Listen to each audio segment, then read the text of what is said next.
नमस्कार, मैं छत्तीसगढ़ अखबार से सुनील कुमार।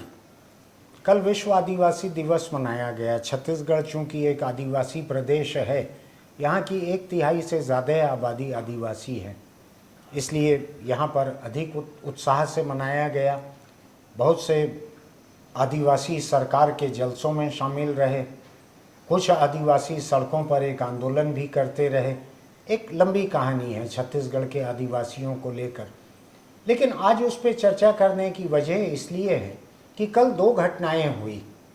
एक तरफ तो ये चल रहा था, जलसा चल रहा था, आदिवासियों का आंदोलन राजधानी रायपुर की सड़कों पर चल रहा था।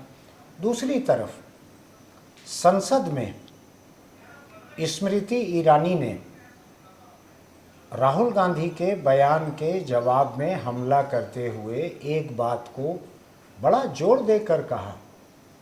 उन्होंने कहा कि छत्तीसगढ़ में कांग्रेस पार्टी की सरकार है और इस प्रदेश के आंदोलनकारी आदिवासी आंदोलनकारी अदानी को कोयला खदान देने का विरोध कर रहे हैं। इसके बाद प्रदेश की कांग्रेस सरकार ने ये क्यों दिया? और उन्होंने सवाल भी उठाया कि अदानी को ये खदान देने के पीछे बेटे को क्या मिला है और दामाद को क्या मिला है। आप समझ सकते हैं कि उनका इशारा किस तरफ था।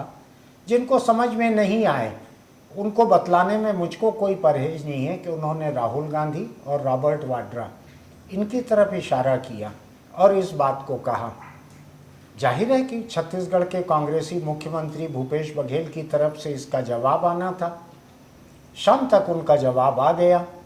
उन्होंने तैश के साथ वीडियो कैमरों के सामने कहा कि छत्तीसगढ़ में जितनी कोयला खदानें दी गई हैं, ये खनिज जो है कोयला, ये केंद्र सरकार के अधिकार क्षेत्र में आता है। तो चाहे गुजरात को दिया गया हो, चाहे राजस्थान को दिया गया हो, चाहे आंध्र को दिया गया हो, जिस प्रदेश को भी दिया गया है कोयला, ये सब केंद्र सरकार ने आवंटित किया है।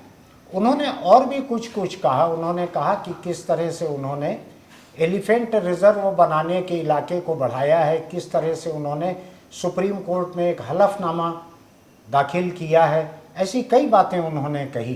मुख्यमंत्री जी, सदन में स्मृति ईरानी ने राहुल गांधी और कांग्रेस से सवाल किया कि छत्तीसगढ़ में अडानी का आदिवासियों ने विरोध किया, उसके बावजूद सरकार ने जमीन क्यों दिया?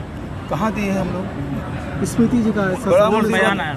वो असद में क्या है, उसको फोबिया हो गया है गांधी परिवार का, स्मृति ईरानी जी को। ये जमीन आवंटन, कोयला खदान आवंटन किसको किया? राजस्थान गवर्नमेंट। किसने किया? भारत सरकार ने। किस राज्य सरकार ने किया है? यहाँ महाराष्ट्र गवर्नमेंट को है, राजस्थान गवर्नमेंट को है, मध्य प्रदेश को है, गुजरात को था, आंध्र प्रदेश को था। सारे राज्यों को आवंटित करने का काम तो भारत सरकार करती है। तो उसमें ये मिथ्या आरोप, मतलब कुछ भी आरोप लगाएंगे बिना जाने समझे। और हम लोगों ने कोई ज़मीन नहीं दी। जितनी भी मेजर मिनरल है वो भारत सरकार के अधीन है। पहले तो सलाह ली भी जाती थी, अब नया जो MMDR एक्ट आया है उसके बाद सलाह लेने की भी ज़रूरत नहीं है। तो हम लोगों ने, तो भारतीय जनता पार्टी सरकार ने लेमरू को 400 वर्ग किलोमीटर था, भारत सरकार से अनुमति मिली थी, उसको भी नोटिफाई नहीं किया था। हम लोग 1995 वर्ग किलोमीटर को न केवल उसका क्षेत्रफल बढ़ाया बल्कि उसको नोटिफाई भी किए हैं। और भारत सरकार फिर भी वहाँ खदान के लिए लिस्टिंग किया था, उसका हम लोगों ने विरोध किया। अभी सुप्रीम कोर्ट में भी एफिडेविट हम लोगों ने दिया है कि ये जो लेबरू के अंदर में जो खदानें आ रहे हैं उसे आवंटित ना की जाए, यहाँ की बायोडाइवर्सिटी के लिए उपयुक्त नहीं है। ये बात हम लोगों ने कहा और ये लिखित में है, एफिडेविट है, कोर्ट में दिया गया है। अब उसके बाद स्मृति ईरानी जी झूठ बोल रही हैं तो क्या करें? जैसे प्रधानमंत्री जी झूठ बोले। और हसदेव के आदिवासी, छत्तीसगढ़ के दूसरे इलाकों के आदिवासी, ये कल रायपुर में विश्व आदिवासी दिवस पर आदिवासियों पर देश भर में हो रहे जुल्म के खिलाफ, मणिपुर से लेकर बस्तर तक और हसदेव तक, उनके खिलाफ जो साजिश चल रही है, जो बेइंसाफ़ी हो रही है उनके साथ, उसके खिलाफ उन्होंने यहाँ एक बड़ा प्रदर्शन किया। मैं थोड़ा सा एक गलतफहमी में फंस गया हूँ। मुझको समझ नहीं आ रहा है कि इन तीनों के बीच में सच कहाँ है। जो स्मृति ईरानी ने संसद में कहा, जो शाम को भूपेश बघेल ने स्मृति ईरानी के जवाब में कहा, और जो हसदेव के या सिलगेर के, बस्तर के आंदोलनकारी, आदिवासी आंदोलनकारी जो बोल रहे हैं, तो इन तीनों के बीच में सच कहाँ है? इसको समझने के लिए मैंने छत्तीसगढ़ बचाओ आंदोलन के आलोक शुक्ला, जिनको आप पहले भी हमारे साथ यहाँ देख चुके हैं, जिनका हसदेव के ऊपर एक बड़ा लंबा इंटरव्यू हमने पोस्ट किया था, जिसको देश भर के तमाम जो एक्टिविस्ट हैं उनके बीच बड़ी दिलचस्पी से देखा गया था। आलोक को मैंने यहाँ इनवाइट किया है आज कि मुझको कम से कम समझाएं। हो सकता है आपको ये बातें समझ में आई हों, मुझको समझ में नहीं आई हैं ठीक से, तो मैंने अपने समझने के लिए आलोक शुक्ला को यहाँ बुलाया है कि मुझको कैमरे के सामने ज़रा समझाएं कि स्मृति ईरानी का संसद में कहा हुआ, भूपेश बघेल का उसके जवाब में शाम को कैमरों के सामने कहा हुआ, और आप जो सड़क पर आंदोलन चला रहे हैं, इन तीनों के बीच सच कहाँ है? आलोक, इन तीनों के बीच सच कहाँ है? मुझको लगता है कि ये आदिवासियों के और खासकर छत्तीसगढ़ के आदिवासियों के मुद्दे पर एक ऐसा बरमूडा ट्रायंगल सा बन गया है जिसके बीच सच कहीं दम तोड़ता है। अलग अलग तबके अलग अलग बात करते हैं। तो कल से हम ये दो बातें सुन चुके हैं, आप लोगों का आंदोलन देख चुके हैं, तो अब आपके नज़रिए का सच क्या है?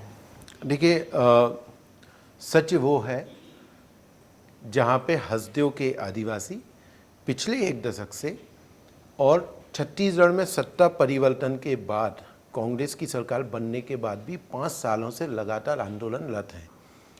यदि सच अभी भी आंदोलनरत है, अनिश्चितकालीन ढलने को 540 दिन हो गए। यदि सच भूपेश जी ने जो बयान दिया या स्मृति जी ने जो बयान दिया इसके आसपास होता तो हसदेव के लोगों को आंदोलन की जरूरत नहीं होती। अच्छा, दुखद ये है कि आदिवासियों के सवालों को, आपका ये कहना तो नहीं है जो स्मृति ने कहा है कि बेटे और दामाद को क्या मिला है, आप उसको तो सच नहीं बोल रहे? नहीं नहीं, बिल्कुल नहीं। सच दोनों से बहुत परे है। हम उसी बात को कह रहे हैं, दोनों से परे है। दोनों से परे है। जहाँ पे स्मृति ईरानी जब ये कहती हैं कि आदिवासियों के विरोध को दरकिनार करके अडानी को काम दिया गया, निश्चित तौर पे कहीं ना कहीं एक आदिवासियों के प्रति चिंता जाहिर करते हुए आपने बात कही। लेकिन वही केंद्र सरकार, सत्ता में बैठी केंद्र सरकार हसदेव के आंदोलन की आवाज़ को तो नहीं सुनती है। जब छत्तीसगढ़ विधानसभा संकल्प ये पारित करके दिल्ली भेजती है कि हसदेव में खदानों को आवंटित किया जाए, तो मोदी सरकार का जो कोयला मंत्रालय है वो उसको खारिज करते हुए कहता है कि कोयले की देश को ज़रूरत है, इसीलिए हसदेव में खदानों को निरस्त नहीं किया जा सकता। हमारा ये कहना है कि देखिए, चाहे जंगल का विषय हो, चाहे जो पूरी ये खनन की प्रक्रियाएं हैं, इनमें राज्य और केंद्र की दोनों की लगातार भागीदारी है। और मैं दुखद रूप से ये कहना पड़ेगा कि हसदेव एक ऐसा मुद्दा है जहाँ पे जब चाहे बीजेपी, जब चाहे कांग्रेस उस पे राजनीति करती है, उस पे आदिवासी हितैषी होने की दावा करती है, लेकिन अडानी को बचाने के लिए दोनों ही एक साथ कहीं ना कहीं नजर आते हैं, ऐसा एक साथ खड़े हुए हैं। यानी कांग्रेस और भाजपा का एक किस्म से जॉइंट वेंचर है अडानी को बचाने पूरे के लिए। तरीके से उसको मैं उदाहरण के साथ आपको बताता हूं। देखिए कि जब ये स्मृति ईरानी ने कहा बहुत साफ है, आपके पास सारे अधिकार हैं, आप जब चाहें हसदेव के खनन को निरस्त करने का काम कर सकते हैं, जो स्वीकृतियां केंद्र के द्वारा दी गई हैं आप उनको निरस्त कर सकते हैं। तो वो केवल बेटे और दामाद पे हमले की नीयत एक राजनीति है, सिर्फ एक राजनीति है। आप अंततः अडानी को बचाने का काम बेसलमी से मोदी सरकार कर रही है, इसमें कोई संदेह नहीं है। दूसरी तरफ जब हम कांग्रेस की बात करें, कांग्रेस की जब हम बात करें तो कांग्रेस जो खदान हसदेव में मिली है वो तो राजस्थान को मिली, अशोक गहलोत के पास है। जब राहुल जी या कांग्रेस नेतृत्व हसदेव को बचाने की बात करता है, हसदेव को बचाने के दावे के साथ वीडियो ट्विटर पे पोस्ट किए जाते हैं, आप अशोक गहलोत को कह दीजिए कि भाई खदान से पीछे हट जाइए, आपके पास और विकल्प है। के भीतर की बात है, भीतर की बात है। आप अशोक गहलोत को नहीं कहते हैं एक भी बार। यदि आपको कहना तो अशोक गहलोत कल एक चिट्ठी लिखें कि हम ये कोल ब्लॉक विड्रॉ करते हैं, कोयला मंत्रालय कुछ नहीं कर पाएगा। जिसको खदान मिली है वही विड्रॉ कर लेगा, तो ना अडानी रहेगा ना कुछ रहेगा। लेकिन ये हो सकता है ना आलोक की राजस्थान के चीफ मिनिस्टर को एक पब्लिक पोस्चर के लिए, अपनी जनता को दिखाने के लिए आखिर उनको भी तो वोट वहां पे पाना है। गहलोत तो छत्तीसगढ़ के वोटों से राजस्थान तो के नहीं जीते। राजस्थान के अंदर से भी हसदियों को बचाने की आवाज़ें उठती रही हैं और राजस्थान के पास कोयले के भी विकल्प हैं। आप कोल इंडिया से आपके पास कोल जाता है। आपने कई एमओयू किए हैं और जो पावर जो बिजली उत्पादन के लिए रिन्यूएबल एनर्जी के प्रोजेक्ट लगे हैं सोलर के साथ, आप उस बिजली का उपयोग ना करके आपको हसदियों के कोयले से ही चाहिए। वो एक मजबूरी दिखती है कि मजबूरी अडानी है, दरअसल ऐसा? अडानी मजबूरी ऐसा? है, बिल्कुल। दूसरा जो सवाल है, आपका कहना यह है कि जितनी जरूरत इस कोयले की राजस्थान को है, उससे ज्यादा जरूरत इस खदान को ऑपरेट करने की अडानी को है। क्योंकि साफ है, तमाम रिपोर्ट देखिए, पिछले 2 सालों में तमाम रिपोर्ट्स ऐसी आ चुकी हैं जिसमें ये साफ जाहिर हो चुका है। स्क्रोल ने रिपोर्ट की है, तमाम मीडिया ने रिपोर्ट की है, जिसमें हसदेव से जो कोयला है उसका बड़ा हिस्सा जो है अडानी के पावर प्लांटों में जाता है, जीएमआर में जाता है, जो छत्तीसगढ़ में ही है।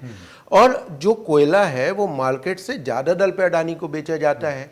लिजेक्ट के नाम पे कई मिलियन टन कोयला जा रहा है। तो बेसिकली जो खदान है बड़ा कारोबार है, जिससे एक बड़ा बेनिफिशियरी अडानी है और उस अडानी को हसदियों में लाने का काम अशोक गहलोत ने किया और इन्होंने किया। भूपेश बघेल जी के बयान पे आए जो कल शाम को उन्होंने दिया है। बिल्कुल, मैं उसी की बात कर रहा था कि देखिए, भूपेश जी जब बयान देते हैं तो कई बार अपने ही बयान से बहुत विरोधाभासी बयान देते हैं और इस तरीके के बयान देते हैं कि उनको लगता है कि जनता को कुछ समझ में नहीं आता है ना। जब ये बोलते हैं कि कोल ब्लॉक के आवंटन से लेके साले कार्य केंद्र करती है, राज्य का कोई अधिकार क्षेत्र नहीं है, तो मुझे लगता है या तो ये वो जानबूझ के बोलते हैं या फिर अनजाने में बोलते हैं। क्योंकि उनको पता है कि एक कोल ब्लॉक का अलॉटमेंट यदि केंद्र करता है तो उसको जमीन अधिग्रहण से लेके वन स्वीकृति से लेके सारी प्रक्रियाओं का संपादन राज्य सरकार करती है। वन स्वीकृति की प्रक्रिया शुरू करने से लेके अंतिम आदेश राज्य सरकार जारी करती है। यानी राज्य अगर चाहे तो बहुत सारे मौकों पे उसको रोक सकती है काम को। अभी हाल ही में उदाहरण है, राज्य सरकार ने आपत्ति की तो 9 कोल ब्लॉक पे इन्होंने आपत्ति की, उसी हसदियों के अगल बगल केंद्र ने उसके आवंटन से विड्रॉ कर लिया, नीलामी हटा दिया। वन स्वीकृति, देखिए जो सवाल है भूपेश जी जो बाल बाल कह रहे हैं, आप पिछले 5 सालों की प्रक्रियाओं को देख लीजिए। जब ये सरकार बनी तभी हसदियों के लोगों ने उनसे जाके कहा कि पलसा कोल ब्लॉक जो है, फर्जी ग्राम सभाएं जो हुई हैं उनकी जांच करिए, वन स्वीकृति की प्रक्रिया रोकिए और इस पूरे इलाके को लेमलुहाटी रिजर्व बनाइए। अब विश्वास करेंगे कि जो सबसे पहला लेमलुहाटी रिजर्व, जिसको कल उन्होंने दावे के साथ कहा, 2000 स्क्वायर किलोमीटर बनाया, जो पहला हाथी रिजर्व का जो नक्शा बना उसमें साले कोल ब्लॉक को बाहर कर दिया गया था। साले कोल ब्लॉक, सिर्फ जो नकिया सियांग कोल ब्लॉक, 3 कोल ब्लॉक उस नक्शे में थे, बाकी सारे बाहर थे। हसदियों के लोगों ने जब राहुल गांधी के साथ इस पर कहीं ना कहीं उनके संज्ञान में लाया, उस संज्ञान के बाद, उनके हस्तक्षेप के बाद नक्शे को बदला गया। और मुझे याद है, मुझे इस कैमरे पे बोलने में कोई दिक्कत नहीं है, जब मुख्यमंत्री जी से हमने कहा तो उन्होंने साफ ये असमर्थता जता दी थी कि देखिए हसदियों पे हम कुछ नहीं कर सकते, जो राहुल जी बोलेंगे वही निर्णय करेंगे, क्योंकि यहाँ पे बिरला भी है और अडानी भी है। तो जो भी हसदियों में आज बचा है या छत्तीसगढ़ सरकार ने जो कदम उठाए हैं, ये स्वेच्छा से नहीं उठाए हैं, ये हसदियों के संघर्ष और राहुल गांधी के हस्तक्षेप के बाद उठाए, केवल इन्हीं 2 पक्षों की वजह। बिल्कुल। क्यों? उसके बाद आपने, और कब हुआ जब आपने कहा नोटिफाई हुआ, जब लोग हसदियों के पैदल चल के रायपुर आ रहे थे, 14 तारीख को पहुंचने वाले थे, 11 तारीख को हड़बड़ी में आपने लेमलू नोटिफाई किया। पदयात्रा के बीच में यदि आपकी नीयत होती तो आप पहले ही नोटिफाई कर देते। एक उस नोटिफिकेशन में भी आपने क्या कहा, कोरबा जिले के जो कोल ब्लॉक हैं उनको लेमलू में रखा, और जो सरगुजा के 4 कोल ब्लॉक हैं जो राजस्थान को आवंटित थे, जो अडानी के, उनको बाहर रखा जानबूझ के। अच्छा, जानबूझ के बाहर रखा ताकि उनमें खनन की प्रक्रियाओं को आगे बढ़ाया जाए, यानी वहां से हाथी को बाहर निकाल दिया। बिल्कुल, लेमलुहाटी रिजर्व को बाहर। जबकि हसदियों के अंदर और यहाँ तक कि कांग्रेस के कुछ केंद्रीय नेतृत्व का ये कहना था कि जो चालू खदान है उसके अलावा बाकी कुछ छोड़ दिया जाए, बाकी जो है कोई माइनिंग ना हो।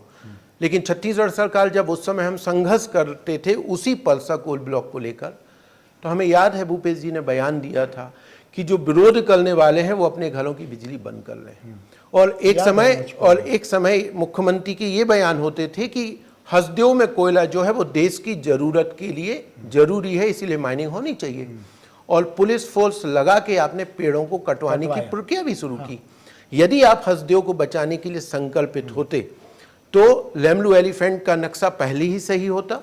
आप लेमलू के बाहर नहीं छोड़ते, आप फोर्स लगा के जो है पेड़ नहीं कटवाते, और हसदेव के लोगों को अभी तक आंदोलन नहीं करना पड़ता। मुझको एक चीज थोड़ा याद दिलाओ कि राज्य सरकार ने अभी सुप्रीम कोर्ट में एक एफिडेविट दिया है। मैं उसी पे आ रहा था कि जो इन्होंने ये क्या इनके पहले के जो स्टैंड हैं उससे अलग है। सवाल यही है कि आप देखिए किस तरीके से आपके स्टैंड बदले। हम स्वागत करते हैं उस बात का।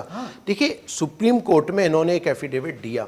एफिडेविट ये वही चाल खदानों के संबंध में दिया गया जिनको आपने पहले लेमलू से बाहर किया था, जिनको आप खुद चाह रहे थे कि उन चालों में खनन हो। आज आपने एफिडेविट दिया, मजबूरी में दिया है, जो भी कारण दिया। इस एफिडेविट में ये भी गिनाया है कि राजस्थान को जितना कोयला मिल रहा है जिस खदान से, वो अगले 20 साल के लिए काफी है। बिल्कुल, उस एफिडेविट में यही लिखा है कि जो संचालित कोयला खदान है उससे अगले 20 सालों के लिए कोयला की आपूर्ति हो जाएगी। नई कोई भी कोयला खदान जो है वो हसदेव में नहीं होनी चाहिए। और जब ये एफिडेविट सुप्रीम कोर्ट में दिया गया, हमने बाकायदा स्वागत किया और छत्तीसगढ़ सरकार का एक धन्यवाद भी किया कि हम तो पहले दिन से यही मांग कर रहे हैं। हम पहले दिन से यही मांग कर रहे हैं कि जो संचालित कोयला खदान है उस कोयला खदान को छोड़ के बाकी को आप लेमलू में ले लें या बाकी को संरक्षित कर दें तो हसदेव बचेगा। और वो आप खदान चलाते रहिए। लेकिन आप देखिए कि पिछले 5 सालों में उसके बगल की कोयला खदानों को चलाने के लिए इसी छत्तीसगढ़ सरकार ने पूरी कोशिशें की। आपने स्वीकृतियां जारी की, यहाँ तक कि दुखद रूप से ये मैं कह रहा हूँ कि आज आपने कोर्ट में एफिडेविट दे दिया, हम उसका स्वागत करते हैं। जब कोर्ट में आपने मान लिया कि अन्य खदानों की जरूरत नहीं है। धरना लोग क्यों बैठे हैं? इसीलिए बैठे धरने पे कि जो पलसा कोल ब्लॉक है वहां पे जो फल्जी ग्राम सभा प्रस्ताव हुआ था, जिसके आधार पे भूपेश जी के आने के बाद वन स्वीकृति जारी हुई है, उस वन स्वीकृति को निरस्त करने, ग्राम सभा की जांच करने और दोषियों पर कार्रवाई। छत्तीसगढ़ के राज्यपाल ने पत्र लिखा, छत्तीसगढ़ राज्यपाल ने पत्र भी लिखा। जब आपने कोर्ट में एफिडेविट दे दिया है, मतलब आप सहमत हैं कि कोई नई खदान नहीं होना चाहिए, तो आप उस फर्जी ग्राम सभा प्रस्ताव की जांच करके उस वन स्वीकृति को वापस लेने का कार्य क्यों नहीं कर रहे जमीन पे? तो ये साफ दिखा रहा है कि मजबूरियों में ही आप जो है ये बात कह रहे हैं, कोर्ट में एफिडेविट दे रहे हैं, हम उसका भी स्वागत कर रहे हैं। लेकिन यदि हसदेव को काम चाहे मजबूरी में हो रहा है तो भी है तो नहीं। लेकिन राज्य सरकार के जो अधिकारों में है, हम बार बार इस बात को कह रहे हैं कि ये देश संघीय व्यवस्था का देश है, जहां पे राज्य और केंद्र के दोनों अधिकार हैं। जंगल संबलती सूची में है जहां पे राज्य के भी अपने अधिकार हैं और अंतिम वन स्वीकृति आप वापस ले सकते हैं। कहना है कि राज्य सरकार जो बोल रही है उस पे राज्य के हिस्से की औपचारिकताएं अभी बाकी हैं। उसका बयान और उसकी औपचारिकताएं, इनके बीच एक फासला है, ऐसा आप कह रहे हैं? पूरी तरीके से फासला है, उसको मिटाने की कोई कोशिश अभी तक नहीं की गई। और अब बहुत ज्यादा वक्त भी नहीं है, 100 दिन बचे हैं आचार संहिता को। बिल्कुल, तो बहुत ज्यादा वक्त भी नहीं है उस फासले को मिटाने का। बिल्कुल। दूसरा, मैं आलोक, चलिए हसदेव की बात हो गई, हमने स्मृति ईरानी ने क्या कहा, भूपेश ने क्या कहा, इस बारे में हमने बात कर ली। कल आपका आंदोलन जो था एक थोड़ा व्यापक था आंदोलन, आदिवासियों का था। आपका तो क्या था, आदिवासियों का था, आप उनके साथ हैं। ये बतलाइए मुझको कि मणिपुर से लेकर सिलगेर तक और हसदेव तक, ये चारों तरफ जो कुछ इस देश में चल रहा है, आदिवासियों ने जितने भी मुद्दों पे बात की होगी, जिन मुद्दों को उठाया होगा, क्या लगता है आपको आदिवासी पे क्या गुजर रही है इस देश में आज? देखिए, सबसे बड़ा यदि संकट और हमला है वो इस देश के आदिवासी इलाकों पर है, और उसके पीछे सबसे बड़ा जो कारण है वो है आदिवासी उस इलाके में जहाँ पे रिसोर्सेज हैं। जंगल, आदिवासी और रिसोर्सेज एक साथ हैं, और आदिवासी उन रिसोर्सेज को निकालने के लिए हम देख रहे हैं कि तमाम कॉरपोरेट जिस तरीके से पूरी दुनिया की निगाह है, तो निश्चित तौर पे आदिवासियों को वहाँ से विस्थापित करने की एक प्रक्रिया है। यानी हिंदुस्तान से लेकर अमेज़न के जंगलों तक और हॉलीवुड की फिल्म अवतार तक, बिल्कुल सब जगह यही सब जगह यही स्थिति है। और आप देखेंगे कि अभी वो प्रक्रिया बहुत तेज हो रही है।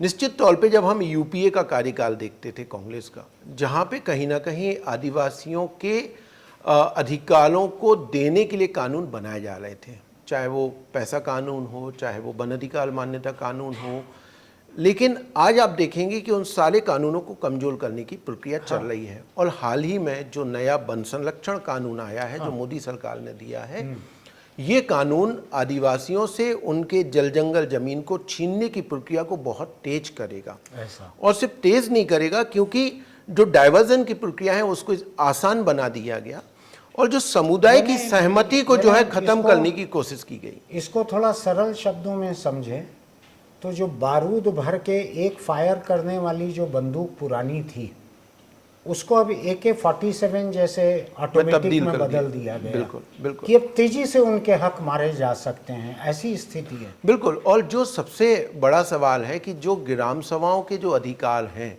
कि परियोजना आएगी नहीं आएगी, इसकी निर्णय करने की प्रक्रिया किसके हाथ में होगी, उस निर्णय प्रक्रिया को कमजोर करने की कोशिश की गई। दूसरा कि बड़े पैमाने पे आप प्लांटेशन के नाम पे, कार्बन क्रेडिट के नाम पे एक नए हमले आदिवासी इलाकों में आने वाले हैं।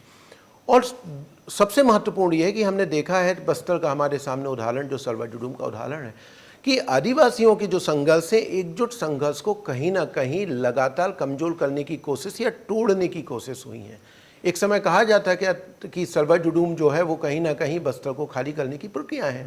यही बात मणिपुर में भी आ रही है कि जो कुकीज आदिवासी हैं वो उन जगहों पे बैठे हैं जहाँ पे पाम ऑयल प्लांटेशन के MOU हो रहे हैं, जो मिनरल्स के MOU हो रहे हैं। तो एक तरीके से आप देखेंगे कि आदिवासी इलाकों के एक जो बड़ा काम हो रहा है कि जो उनके संवैधानिक अधिकारों के संरक्षण है, कानूनी संरक्षण है, उनको कमजोर करने की कोशिश।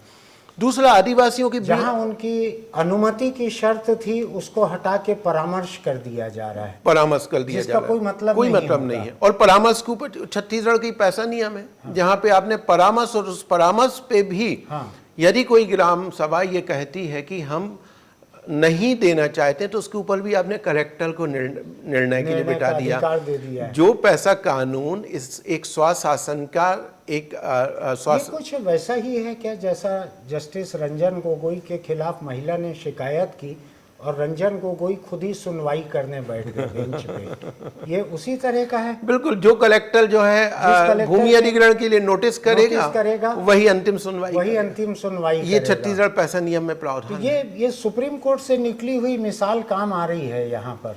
उदाहरण लेके जो है सरकारें काम करती हैं, सीखती हैं। हमें याद है जब RTA सूचना के अधिकार में एक संशोधन आया, तो साउथ के किसी राज्य ने जो संशोधन किया जिसमें शब्द लिमिट किए गए, फीस बढ़ा दी गई, उसको एज इट इज कॉपी करके छत्तीसगढ़ सरकार ने कर दिया। ऐसा तो ये कामों को बहुत जल्दी सरकारें सीखती हैं। ये थोड़ा सा अपन क्लियर कर लें, ये पिछली सरकार के समय की बात है। पिछले सरकार, ये ना हो कि भूपेश बघेल की सरकार को नाजायज तोहमत कोई मिल जाए। नहीं, ये पिछले सरकार, ये पिछली सरकार का है। बिल्कुल बिल्कुल। तो ये जो देख रहे हैं कि आदिवासी इलाकों पे हमले तेज हो रहे हैं, लगातार हो रहे हैं। अब छत्तीसगढ़ की ही हम बात करें कि दर्जनों जगह बस्तर में धरने चल रहे हैं, आंदोलन चल रहे हैं। एक चीज मुझको समझावा लोग आप, बहुत सारे हमारे यहाँ 29 आदिवासी विधायक हैं, दोनों ही पार्टियों के मिलाकर हैं 29 ही है ना? बिल्कुल, आदिवासी 32 हैं अनरिजर्व करके, और कुछ अनरिजर्व सीट पे भी है, लेकिन 29 तो हैं ही। हाँ बिल्कुल। जो नमक खाकर आए हैं आदिवासी सीट का, आरक्षण का, कि वहां से जीत कर आए हैं। वो सांसद हैं कुछ, एक 4 शायद लोकसभा के हैं, 2 शायद राज्यसभा में हैं आदिवासी सांसद। इतने लोगों के रहते हुए ये संसद में भी हैं, ये विधानसभा में भी हैं। विधानसभा में तो 1/3 हैं, 1/3 आदिवासी विधायक, और आप जो बोल रहे हैं वो और ज़्यादा हो गए 1/3 से। इसके बाद आदिवासी के हक के बात से, कानून से अनुमति को हटाकर परामर्श और कलेक्टर का गुलाम बना दिया गया उनको। ये आदिवासी विधायक, जनप्रतिनिधि कुछ नहीं करते क्या इसको रोकने के लिए? सबसे बड़ी चिंता की बात यही है। और कल जब सर्व आदिवासी समाज की सभा चल रही थी, तब ये बात बार बार आ रही थी, जिक्र आ रहा था।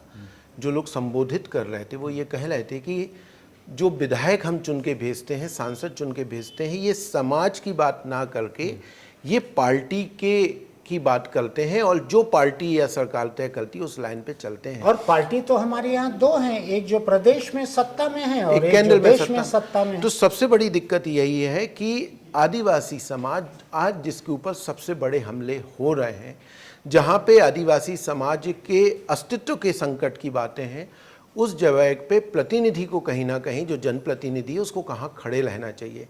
और यही जो एक अविश्वास पैदा हुआ है कि प्रतिनिधि समाज के साथ नहीं है, उसकी परिणति क्या हो रही है कि सर्व आदिवासी समाज चुनाव में जा रहा है।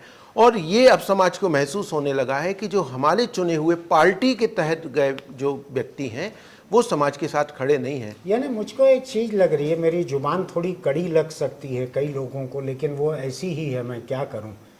ये लोग नमक का हक अदा नहीं कर रहे हैं, जहां का नमक खाए हैं, जिन आरक्षित सीटों का इन्होंने नमक खाया है, देखिए जिस समाज का नमक खाया है उसका हक अदा नहीं कर रहे हैं ये लोग। देखिए पता नहीं एक क्या एक हमारे एक जो राजनीतिक दलों का एक सिस्टम है कि सिर्फ आदिवासी समाज की ही बात हम क्यों करें। जो भी प्रतिनिधि चुन के जाता है, जिन कमिटमेंट के साथ जाता है, जब वो उस पार्टी से जीत के आता है या सत्ता में बैठता है, तब वो एकदम विपरीत करता है।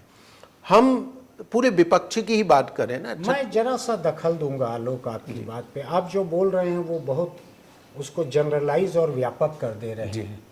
मेरा ये मानना है कि आदिवासी इस देश का सबसे ज़्यादा खतरे में पड़ा हुआ तबका है। इतना खतरे में पड़ा हुआ दलित भी नहीं है जितने आदिवासी हैं। बेदखल होने का खतरा है, दुनिया से ही बेदखल होने का खतरा है। जब हम आदिवासियों के मुद्दों की बात करते हैं, उसको हम अगर ये कहें कि ऐसे जनप्रतिनिधि तो दूसरे तबकों में भी है, तो बात डाइल्यूट हो जाती है। हाँ, बिल्कुल मैं सहमत हूँ उस बात से कि मुझको वो समाज जिसके ऊपर सबसे ज्यादा संकट है। खतरा यहाँ तक कि आप देखिए कि जब वन संरक्षण कानून का संशोधन हो रहा था, अब किसी आदिवासी सांसद से बात करिए तो वो स्वीकार करेगा कि ये गलत हो रहा है, लेकिन वो बोलेगा नहीं। क्या इस देश के आदिवासी सांसदों को उसके खिलाफ खड़े नहीं होना चाहिए था? निश्चित होना चाहिए था।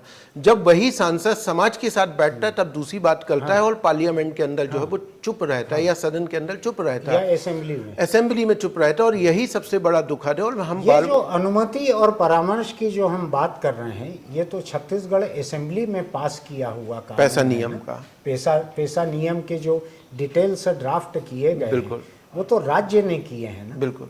और राहुल गांधी की ही सरकार है ये, बिल्कुल उसी पार्टी की सरकार ने ड्राफ्ट किया है ना, कि रमन सिंह के समय ड्राफ्ट नहीं, जब कांग्रेस की सरकार आई, इन्होंने अपने जन घोषणा पत्र में कहा था कि हम वन अधिकार पैसा का बहुत मजबूती से पालन करेंगे और नियम बनाएंगे।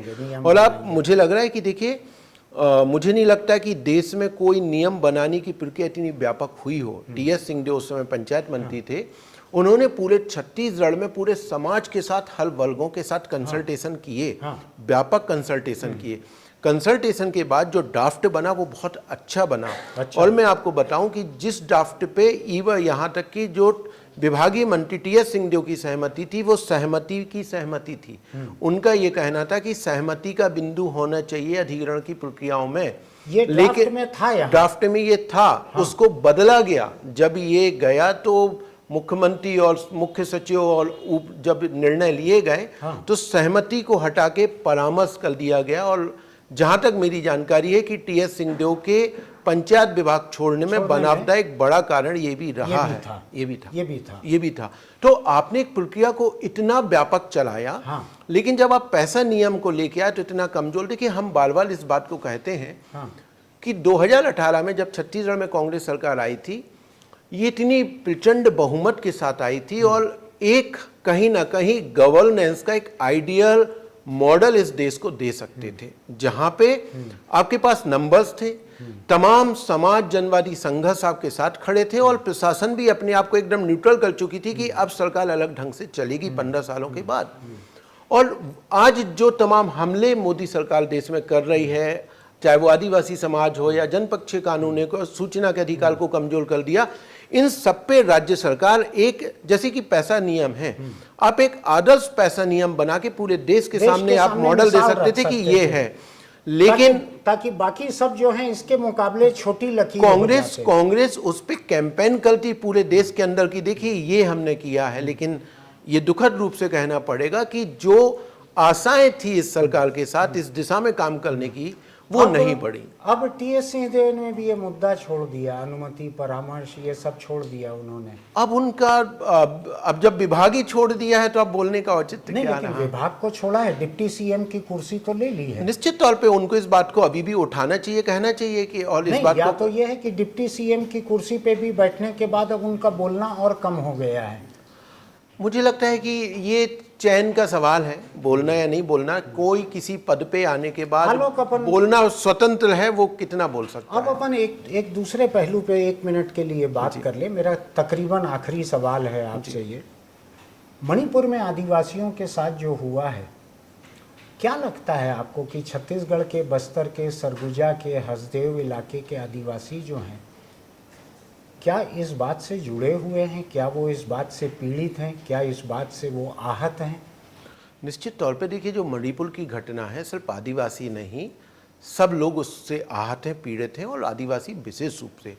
और इसके प्रतिरोध भी दिख रहे हैं। आप पूरे देश के अंदर देखेंगे, चाहे वो मध्य प्रदेश हो, राजस्थान हो, छत्तीसगढ़ हो, झारखंड हो, तमाम जगह आदिवासी समाज ने इसको लेकर विरोध दर्ज किए हैं। कल जब हमें याद है कि जब रैली चल रही थी, हम इंडोर स्टेडियम से निकले और जैस्टम चौक पे आए, तो यदि 100 नाले लगे हैं तो उसमें 70 नाले मणिपुर ऐसा पर लगे हैं। तो आदिवासी समाज के अंदर निश्चित तौर पे एक दर्द है, एक संकट है, और वो इस बात को समझ रहा है समाज कि आज आदिवासियों पर सबसे बड़े हमले हो रहे हैं। ये एक करके टारगेट। अभी आप देखेंगे कि कश्मीर में यही हो रहा है। बकरवाल जो वहाँ का आदिवासी समुदाय है वो सड़कों पर है, क्योंकि दूसरे समुदाय को आरक्षण दिया जा रहा है। तो जो संकट है आदिवासी, यही मणिपुर में मैतेई लोगों को शामिल कल मैंने एक सुबह जब उठा तो एक छोटा सा पोस्ट भी लिखा, और मैंने उसमें यही उस बात को कहा कि अब आदिवासी समुदाय को उत्सव तो ठीक है, अंतर्राष्ट्रीय आदिवासी दिवस के अवसर पर थोड़ा ठहर के सोचना पड़ेगा, गंभीर चिंतन करना पड़ेगा कि जो हमले नए स्वरूप में आपके सामने आ रहे हैं, चाहे वो सांप्रदायिकता के नाम पे डिवाइड करने की बात, हम देख रहे हैं बस्तर में किस तरीके से सांप्रदायिक तनाव आदिवासी समाज के बीच में है। ये जो तमाम हमले हैं, इनको गंभीरता के साथ सोचते हुए एक आदिवासी एकजुटता, जो एक नाला दिया जाता था। एक बात बतलाओ आलोक, आप आदिवासी एकजुटता की बात कह रहे हो, एकजुटता लगती बहुत अच्छी है, बोलने में शब्द बड़ा अच्छा लगता है।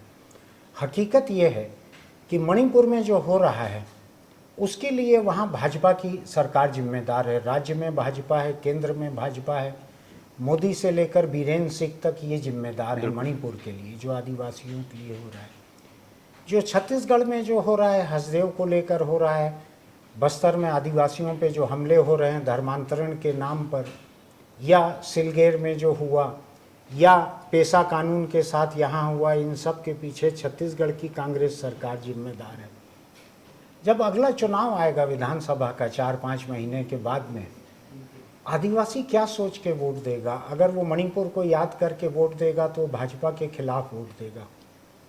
अगर वो हसदेव को, पेशा कानून को, सिलगेर को, बस्तर के आदिवासी पे हमले को, इसको याद करके देगा तो कांग्रेस के खिलाफ वोट देगा। तो आदिवासी जाए तो जाए कहाँ? उसके पास तो ये दोनों बड़ी पार्टियों का जो विकल्प छत्तीसगढ़ में है, उसके पास इस दोनों से बड़ी शिकायतें हैं, तो कहाँ जाएगा? क्या होगा लगता है आपको? देखिए, यही तो एक विकल्प खोजने की छत्तीसगढ़ में कोशिश चल रही है। वो कितनी सफल होगी हमें नहीं पता, लेकिन समाज इस बात को गंभीरता से महसूस कर रहा है। आज हसदेव के लोग जो पिछले 5 सालों से अपने त्योहार घरों पे नहीं मना पाए हैं, कल किसको वोट करेंगे? वो लोग समझ रहे हैं इस बात को, और इसीलिए वो विकल्प लाने की कोशिश है कि समाज खुद चुनाव में इस बार जाएगा। ठीक है, वो कितना कर पाएगा, कितना नहीं कर पाएगा, लेकिन मुझे लगता है कि एक राजनीतिक ताकत के रूप में एक सामने आना, जनता को कहीं ना कहीं आदिवासी समाज को एक विकल्प देने की कोशिश है। और हमें लगता है कि उपचुनाव में भानु प्रतापपुर में एक जो वोट परसेंटेज उपचुनाव में आया, वो एक दिखा है, एक नाराजगी कहीं ना कहीं नजर आई है, जिसको कि चुनाव आयोग के अफसरों ने एयर कंडीशनर छाप सिंबल दिया था, एसी जो कभी लोग समझते भी नहीं है गाँव में, लोग समझते भी नहीं है। बिल्कुल। एसी चुनाव चिन्ह पे 23,000 से ज्यादा वोट मिले थे शायद वहां पर। बिल्कुल। सर्व आदिवासी बिल्कुल। समाज के न पार्टी है, न संगठन है, न चुनाव चिन्ह ढंग का है, न पैसा है, उसके बाद इतने वोट मिले थे। बिल्कुल। आपको लगता है कि भानु प्रतापपुर बाई इलेक्शन में जो एक रुख दिखा था, वो रुख कुछ हद तक जारी रह सकता है इस चुनाव में? निश्चित तौर पे जारी रहेगा, और हमें लग रहा है कि इस बात को, जहाँ तक मेरा अपना मानना है कि कांग्रेस और भाजपा दोनों समाज के चुनाव को बहुत ही कम आकलन कर रही हैं, कम आके रही हैं। ऐसा उनको लग रहा है कि कोई भी एक पार्टी बना लेंगे, उनको पता है कि चुनाव इतने महंगे हैं, संसाधन कहाँ से लाएंगे, इतनी जल्दी में कैसे तैयारी करेंगे। लेकिन ये समझना चाहिए कि यदि समाज की स्वीकार्यता कभी किसी चीज़ के लिए हो जाती है ना, तो संसाधन गौण हो जाते हैं। यदि समाज ये स्वीकार कर ले कि अब हमें भाजपा कांग्रेस के अलावा अपना ही विकल्प देना है, तो फिर संसाधन मायने नहीं लगता है, वो एक बड़ा ताकत के रूप में वो सामने दिखेगी। और मुझे लग रहा है कि ये चुनाव इस बार का दिलचस्प होगा। चलिए देखते हैं आलोक चुनाव में क्या होता है, क्योंकि लोकतंत्र में ये तो तय है कि पार्टी सत्ता में रहे या प्रमुख विपक्षी दल रहे, ये दोनों ही किसी कारोबारी के हित को बना सकते हैं या बिगाड़ सकते हैं। देखते हैं आदिवासियों का क्या भविष्य तय होता है इस चुनाव के बाद में। फिलहाल इस बात को हम यहीं पर रोकते हैं। कल विश्व आदिवासी दिवस था। संसद में जिस सदस्य से आदिवासियों की फिक्र की सबसे कम उम्मीद की जाती थी, उन स्मृति ईरानी ने भी जिक्र किया छत्तीसगढ़ के आदिवासियों का। उनकी फिक्र कुछ अलग थी। उन्होंने नाम तो आदिवासियों का लिया क्योंकि मिसाल वही थी उनके पास। हमला उनका यहाँ की कांग्रेस सरकार के ऊपर था, राहुल गांधी के ऊपर था और रॉबर्ट वाड्रा के ऊपर था।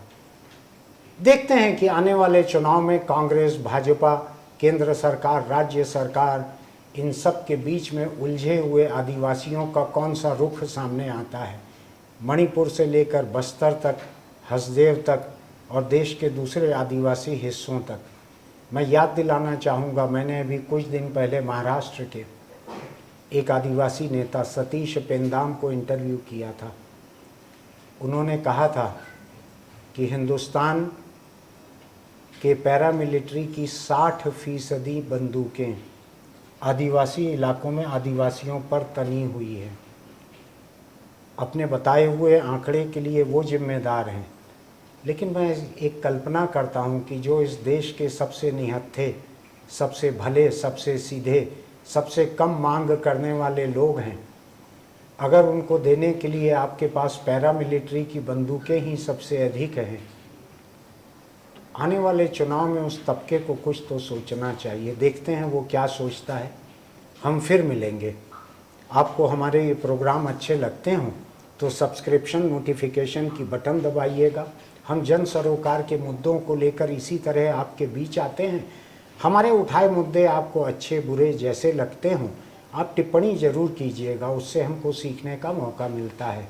और हाँ, मैं चाहता हूँ कि अगर आप दुपहिया चलाते हैं तो हेलमेट लगा कर रखें, चौपहिए पर चलते हैं तो सीट बेल्ट लगाएं, क्योंकि किसी हादसे की हालत में ज़िंदगी वही बचा सकते हैं।